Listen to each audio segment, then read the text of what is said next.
अच्छा जी, तो सुनो मेरी बात, देखो मेरे कैमरे की नज़र से। मैं यहाँ पे आके रुका हूँ सेंट हेलेना। सेंट हेलेना जो है वो टूरिस्टी टाउन है, और मैं ये तो दिखाने आपको लेके नहीं आया था, मुझे खुद नज़र आ रही है पता नहीं क्या चीज़ें हैं ये। इतनी बड़ा इंजन जो है ये शायद देखने के लिए है। इसके प्रोपेलर भी लगे हुए हैं और बेशुमार सिलेंडर्स वगैरह लगे हुए हैं। तो मेरा तो अपना ख्याल ये है कि ये बस डिस्प्ले है, हार्ली रेंटल्स लिखा हुआ है इसके ऊपर, लेकिन ये कि क्या वॉक्सवैगन की समंदर से तो चीज़ें वीज़ें निकली हुई हैं, लेकिन उन्होंने पीछे एक प्रोपेलर का साथ बड़ा सा इंजन ऐसे मज़े का दिखाने के लिए लगाया हुआ है। और बकिया तो आपको नज़र आ रहा हूँ, मैं यहाँ ज़्यादा दूर नहीं जाऊँगा क्योंकि शायद ये बिज़नेस खुला हुआ हो।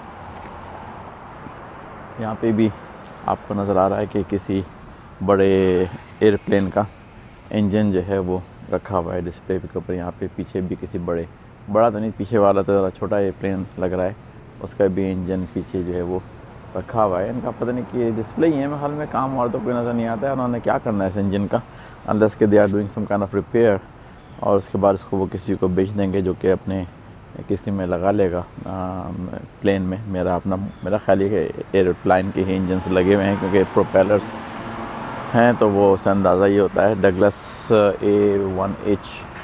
अच्छा, बाकी अभी और भी चीज़ें कुछ हैं, लेकिन मैं ये दिखाने तो आपको लेके नहीं आया था। मकसद जो है वो आज सेंट हेलेना में थोड़ी सी वॉक अराउंड करना है। बहुत ही टूरिस्टी टाउन है, लेकिन मैं आपको दिखाऊंगा कि क्या असर हो रहा है सी वायरस की वजह से। ये आपको जो नज़र आ रही है कुसीना मैक्सिकाना विला वटेवर, यहाँ पे मैं और इसके बराबर वाली जगह पे, दोनों जगहों पे मैं एक ज़माने में रुक के खा चुका हूँ। लेकिन आजकल तो वो सिर्फ टेक आउट वाली बातें हैं, लाइन लगी हुई है अंदर, सिर्फ टेक आउट के लिए, कोई बैठने की परमिशन नहीं है फ़िलहाल। तो बाकी ये कि बियर और वाइन की सारी दुकानें वगैरह हैं और सब खाली पड़ी हुई हैं अनफॉर्चुनेटली। एक किचन एक और है, ये भी टू गो के लिए से खुला हुआ है, यहाँ पे अंदर से सानी पड़ी हुई है। आपको थोड़ा पीछे दिखाऊँ मैं मंज़र कि ये पूरी रोड जो है ये खाली पड़ी हुई ऑलमोस्ट, वरना ये इस वक्त जो है लोगों से हलचल से भरी भी होती है। लेकिन बस क्या है कि सी वायरस जो है वो लोगों से उनकी लाइवलीहुड जो है एक तरह से ले ली गई है, कि लोगों की ज़िंदगी में जो पैसे इनकम वगैरह बिजनेसेस से थी वो बंद पड़ी हुई है। इसमें से कितने बिज़नेस जो हैं वो सर्वाइव कर पाएंगे और कितने जो हैं वो बंद हो जाएंगे, ये तो थोड़ा सा वक्त ही बताएगा। कपड़ों की दुकानें भी हैं यहाँ पे, और लाइट तो खुली भी है, लेकिन एक प्लीज़ से कॉन्टैक्ट मतलब कॉल करके अपॉइंटमेंट लें फिर जनाब शॉपिंग करें। तो वो जो है कुछ अजीब सी बात है, कौन कॉल करके एक बंदा एक के वक्त में अंदर जा सकता है शॉपिंग करने के लिए। कुछ ज्वेलरी की दुकान है वो भी बंद पड़ी, अंधेरा पड़ा हुआ है बिल्कुल ही। तो ये सारा इलाका जो है सेंट हेलेना बहुत ही मशहूर है नॉर्दर्न कैलिफोर्निया में। एक तो नापा वैली है जो कि मशहूर है, फिर ये सिटी, यहाँ पे बस लोग वॉक करने के लिए आते हैं और कोई मकसद नहीं है लोगों का, लेकिन ये कि बस वो वॉक करते हैं, ऐसी बातचीत हंसी मजाक। यहाँ पे रेस्टोरेंट काफ़ी सारे बने हुए हैं, बैठते हैं खाते पीते हैं और चले आते हैं। बहुत सारे लोग तो टूरिस्ट आते हैं, इनका कोई मकसद नहीं होता है, बसें भर भर के आती हैं देखने के लिए टाउन, क्योंकि थोड़ा सा यूरोपियन स्टाइल का टाउन बना हुआ है। कोई ऐसी बात नहीं है, लेकिन यूरोपियन स्टाइल का टाउन बना हुआ है। कुछ शॉप खुली हुई भी है, लेकिन उस पर भी साइन लगा हुआ है कि जी कॉल करके पहले अपॉइंटमेंट लें फिर जाने का परमिशन है। लेकिन ये कि दूसरी तरफ आप देखें तो मेन स्ट्रीट का साइन लगा हुआ है और दुकानें जो हैं वो बस खूबसूरत हैं और यूरोपियन अंदाज की हैं, तो उस वजह से लोग उसको देखने के लिए आते हैं। ओल्ड स्ट्रक्चर है, आपको नज़र आ रहा है सामने उसका स्टोन का, और ये पीछे तो खैर नॉर्मल आबादी है, लेकिन ये रोड जो है वो बहुत पॉपुलर है। और पीछे जगहें हैं पार्किंग की जहाँ पे लोग आते हैं और पार्क करते हैं और इस पर बस वॉक करते हैं। तो सेंट हेलेना देखें कभी इंटरनेट पे जाके, आपको आइडिया होगा। ये कोई पिज़्ज़ा प्लेस है और ये बंद पड़ी है। तो यहाँ पे अनफॉर्चुनेटली ये वो उसका अफेक्ट है इस कोरोना का, कि इन्होंने साइन लगा दिया है कि अब हम जब खुलने की हमें परमिशन मिलेगी भी तो हम खोलेंगे नहीं, क्योंकि बहुत ही ट्रेंडी ये पिज़्ज़ा की जगह थी। मैं यहाँ पे आ चुका हूँ एक ज़माने में, यंग लोग आते थे, बैठते थे, बियर वाइन पीते थे, पिज़्ज़ा खाते थे, बड़े इनके अपने बनाए हुए पिज़्ज़ा होते थे। लेकिन ये कि वो बंद हो गया। तो ये बस एक है, पता नहीं कितने लोग यहाँ से निकलेंगे, कितने लोग यहाँ से इसको चला सकेंगे, कितने लोग इसको बंद करके निकल जाएंगे, ये तो वक्त ही बताएगा। लेकिन ये कि अफसोस है, देख के अफसोस होता है कि ये जगह, गाड़ियाँ तो गुजर रही हैं बहुत सारी, क्योंकि ये सिटी है बाहर, और यहाँ पे जो लोग रहते भी हैं वो भी हैं। बड़ी खूबसूरत बिल्डिंग बनी नज़र आ रही होगी आपको सामने। कैमरा कैप्चर बहुत सारी चीज़ें नहीं करता, नज़रें ही कैप्चर करती हैं। यहाँ पे जगह जगह ये बेंचेस बनी हुई हैं, हर तरफ, उधर भी बनी हुई है और इधर भी है बेंच। ये नो स्मोकिंग का साइन है, यहाँ पे सड़कों पे वॉक करते हुए भी नो स्मोकिंग का साइन लगा हुआ है। रेस्ट रूम भी कोई मेरे ख्याल में होटल है सेंट हेलेना का, तो उस पर क्लोज्ड का साइन लगा हुआ है। और सामने बिल्डिंग जो है बड़ी खूबसूरत बनी हुई है। मुझे बिल्डिंग के नीचे तो दुकानें हैं, और मेरा ख्याल ये है कि मैं म्यूज़ियम लग रहा है मुझे, कुछ साइन लगा हुआ है म्यूज़ियम का। तो लेकिन ये कि ऊपर जो है वो बड़ी 1892 की लग रहा है साइन बना हुआ, उस ज़माने की ये बिल्डिंग बनी हुई है। तो पुराने ज़माने का आर्किटेक्चर है, पुराने ज़माने के स्टाइल की सारी चीज़ें लग रही हैं। रिनोवेशन हुई होगी उसको स्टेबलाइज़ करने के लिए, लेकिन स्टार्ट इस बिल्डिंग का जो है वो 1892 का है।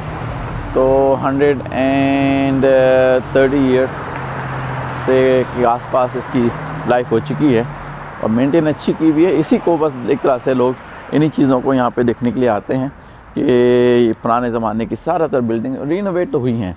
वो तो करना पड़ता है, क्योंकि एक लाइफ होती है बिल्डिंग की, उसको कब तक चलाएं। यहाँ पे थोड़ा सा स्टोर है कपड़ों का, और रियल एस्टेट का बिज़नेस है, वो तो खैर चल ही रहा होगा, क्योंकि उन्होंने ओपन कर दिया कि आप दिखाएं लोगों को मकान ख़रीदने के लिए। ये थिएटर है, क्लोज्ड का साइन लगा हुआ है। बेसिकली उन्होंने ये लिखा हुआ है कि कोविना के हुआ है। ये बहुत छोटा सा ट्रेंडी किस्म का थिएटर है, और यहाँ पे मूवी जो हैं वो लगती हैं अलग किस्म की, जो नॉर्मल नहीं होती, लेकिन वो जो है वो बंद पड़ा हुआ है, क्योंकि थिएटर आजकल बंद है सारे के सारे। तो ज्वेलरी के स्टोर बहुत सारे, यहाँ पे रियल एस्टेट का बिज़नेस बहुत ज़्यादा है। सामने जो है वो एक और बिल्डिंग पुरानी आपको अगर नज़र आ रही हो, स्टोन की बनी हुई, ये येलो बिल्डिंग के बिल्कुल साथ में। दोनों बिल्डिंग पुरानी ही हैं, लेकिन इस पे लिखा हुआ है बिल्डिंग के ऊपर, स्टोन की बिल्डिंग के ऊपर 1890 का लगा हुआ है, एक तरह से इंफॉर्मेशन की 1890 की बिल्डिंग है।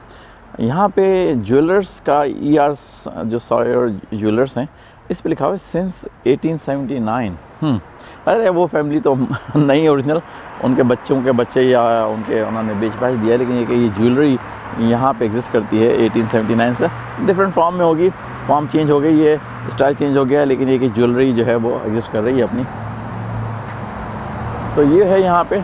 मुझे तो ये सिर्फ दिखाने में लेके आया था, आपको दोबारा लेके आऊँगा जब यहाँ पे हसल बसल होगी, तो आपको आइडिया होगा कि मैं सच्ची बोल रहा था, और हसल बसल होने की उम्मीद भी है। कि ये सड़क जो है सुनसान पड़ी हुई है, लेकिन ये सड़क जो है वो सुनसान नहीं होती। इस सी वायरस की रिस्ट्रिक्शन की वजह से ये सुनसान हो गई है। सामने बेकरी है, दी मॉडल बेकरी। मुझे अच्छी तरह से याद है कि मैं इस पर बैठ के जो है ना वो इनकी बेकरी के आइटम्स और कॉफ़ी वगैरह एक ज़माने में इंजॉय कर चुका हूँ, लेकिन आजकल जो है वो सिर्फ टेक आउट ऑर्डर की बात ये है कि आप यहाँ से बस ऑर्डर लें, बैठ नहीं सकते, और आप कहीं और ले जाके खाएं, तो भाई उसमें क्या मज़ा है ज़िंदगी में। तो वो एक है सिस्टम यहाँ पे, लेकिन ये कि क्या किया जाए, मैं तो अपनी आइडिया ही दे सकता हूँ, इसके अलावा तो मैं कुछ नहीं कर सकता। सामने जो है वुड हाउस बना हुआ है, इसमें चॉकलेट की वैरायटीज़ हैं बेशुमार, जो कि अगर आपको पढ़ने में आ रहा है। एलिफेंट ऊपर बना हुआ है, येलो बिल्डिंग जो नज़र आ रही है सामने, इस पे जो वुड हाउस लिखा हुआ है, बेसिकली इसमें चॉकलेट की वैरायटीज़ हैं जो कि बहुत सारी मौजूद हैं। तो ये है जनाब ज़िंदगी यहाँ की आजकल जिस तरह से चल रही है। मैंने आपको कहा थोड़ी सी बस वॉक करवा दूँ, लंबी चौड़ी स्पीच नहीं देनी। अफसोस का दिखाना है कि बेशुमार बिज़नेस जो है ना वो इस मामले में सर्वाइव नहीं करेंगे। मेरा क्योंकि अपना बिज़नेस है, इसलिए मुझे ज़्यादा और ज़्यादा सिंपथीज़ है। अगर मेरी जॉब होती है तो जॉब ख़त्म हो गई होती है और क्या होता, लेकिन ये कि बिज़नेस तो मेरी लाइवलीहुड है। जो जिम है दोनों बंद पड़े हैं 2 महीने से, और अभी भी कुछ पता नहीं है कि सुनने को आ रहा है कि खुलेंगे, लेकिन ये कि कुछ पता नहीं है। तो बस ये है यहाँ की छोटा सा टाउन, और पीछे स्टोन की बिल्डिंग आपको और नज़र आ रही है बनी हुई, वो भी पुराने ज़माने की बिल्डिंग्स हैं यहाँ पे। तो यहाँ पे वैल्यू देते हैं पुराने ज़माने की बिल्डिंग्स हैं। पाकिस्तान में तो पुराने ज़माने की जो बिल्डिंग्स हो जाती हैं वो एक तरह से बेमायने बेवकूफ़ हो जाती हैं, तोड़ फोड़ दी जाती हैं। यहाँ उनको रिस्टोर करके मेंटेन किया जाता है, क्योंकि हिस्ट्री जो है वो यहाँ है, यही है। ये जो नीचे आपको नज़र आ रहे हैं कॉबल स्टोन कहलाते हैं, ये आर्टिफिशियल हैं, ये तो सीमेंट के बने हुए हैं। और यूरोप वगैरह में इसी डिज़ाइन की, इसी तरह की चीज़ें पत्थरों की होती हैं, एक्चुअल पत्थरों की कार हुई हुई। तो पीछे ज़्यादा रेगुलर आबादी रह रही है। ये सामने की सड़क जो है वो पूरी की पूरी बनी हुई थी इन्हीं चीज़ों के लिए। पीछे आपको बादल और पहाड़ और खामोश सड़कें नज़र आ रही हैं। ये रोड बहुत बिजी रहती है, क्योंकि ये एक ही रोड है जो कि यहाँ से गुजर के बहुत आगे दूर तक मैं जाऊँगा, अभी आगे भी देखते कहाँ तक जा पाता हूँ मैं, क्योंकि मंजिल तो बनाई थी मैंने निकलने से पहले घर से, लेकिन उसमें कुछ एक्स्ट्रा स्टॉप्स हो गए मेरे। उन स्टॉप्स की वजह से जो टाइम लग रहा है वो मुझे पता नहीं कि मैं जो आखिरी मैंने बनाई थी बीच के ऊपर जाने की, वहाँ तो मैं पहुँच सकूँगा या नहीं पहुँच सकूँगा। बीच का मौसम वैसे तो नहीं है ये, तो ये नहीं है कि बीच पे आपको बहुत सारे लोग भी नज़र आ जाएं, वो मौसम भी नहीं है। लेकिन ये कि मैंने कहा था पानी और समंदर का पानी यहाँ से जो नज़र आता है वो दिखाऊँ मैं। वहाँ पे सदर्न कैलिफोर्निया में जहाँ मैं रहता था, वहाँ से सिर्फ 8 मील के फासले पे बीच है, या थी कहा जाए, क्योंकि वो वहाँ पे बेसिकली मैलिबू की बीच कहलाती है, वो वहाँ पे थी बिल्कुल करीब में। तो वहाँ तो खैर बहुत ही जाना आना होता था। मेरी बेटी वहाँ पे भी कहीं करीब में रहती है, तो वो तो बहुत ही जाती है बीच के ऊपर। यहाँ पे जहाँ पे नॉर्दर्न कैलिफोर्निया में रहता हूँ, यहाँ बीचेस जो हैं वो दूर हैं, मतलब इस जहाँ पे मैं रहता हूँ। नॉर्दर्न कैलिफोर्निया में अगर सैन फ्रांसिस्को वगैरह करीब रहता होता तो वहाँ तो बहुत ज़्यादा बीचेस हैं ज़ाहिर है, लेकिन ये कि मैं थोड़ा सा डीप अंदर रहता हूँ, तो यहाँ पे मुझे ड्राइव करके दूर जाना पड़ता है। और करीब तरीन बीच जो है वो भी तकरीबन मेरा ख्याल ये कि रफली 55 माइल्स के करीब है। तो मेरा नॉर्मली ज़्यादा जाना नहीं होता इन बीचेस के ऊपर यहाँ पे। लेकिन आज मैं खाली पड़ा हुआ था, बैठा, मैंने चलो भाई सीनिक ड्राइव को लेता हूँ मैं। सीधी ड्राइव जो है जल्दी पहुँचा देती है, लेकिन मैंने कहा ज़रा अंदर की सड़कें, पीछे की सड़कें लेके निकलता हूँ, तो उससे ज़रा मज़ा भी आता है देखने में। और मेरे पास टाइम की कोई इमरजेंसी नहीं कि मुझे यहाँ पहुँचना है, मुझे वहाँ पहुँचना है, तो इसका कोई मसला नहीं है। ये एक जो है मर्सिडीज़ एसयूवी खड़ी है, पीछे जो है वो टेस्ला आके रुकी है। तो यहाँ के लोग जो हैं वो अपनी ज़िंदगी अपने लिहाज से इंजॉय कर रहे हैं कि टेस्ला भी चला रहे हैं, मर्सिडीज़ भी चला रहे हैं, BMW भी चला रहे हैं, सभी गाड़ियाँ यहाँ पे मौजूद होती हैं। और आपको थोड़े सा झलक जो है वो पुरानी गाड़ियों की भी नज़र आ रही है, कुछ नई गाड़ियों की भी नज़र आ रही है। तो ये जनाब मेन स्ट्रीट है यहाँ की, सेंट हेलेना। बहुत ही टूरिस्टों का तो एक गढ़ है जहाँ पे लोग आते हैं, लेकिन तो आज जो है आपको दूर दूर तक बिल्कुल साइड वॉक जो है वो खाली नज़र आ रही है, क्योंकि अनफॉर्चुनेटली यहाँ पे सब ज़्यादातर दुकानें बंद हैं। और जो उन्होंने सोशल डिस्टेंसेस की भी लगाई हुई है पख के 6 फीट का distance. I don't even know कि 6 फीट के डिस्टेंस से क्या होना है किसी को। अगर वायरस है और आप गुजर भी जाए किसी के बराबर से तो भाई है, लेकिन ये कि वायरस इटसेल्फ जो है ना, वो मेरा अपना ओपिनियन ये है कि वो जानलेवा खुद हर किसी के लिए नहीं है। ज़्यादातर लोग तो सही हो गए। एनीवे, तो बस ये मैं आपको रोक रहा हूँ यहाँ पे वीडियो। आप देख के भी तंग आ गए होंगे कि वही सड़क वही चला जा रहा हूँ मैं। अगर आगे कोई अच्छा मंजर आए तो फिर मैं ले आके आपको फिर दिखाऊँगा। अच्छा जी।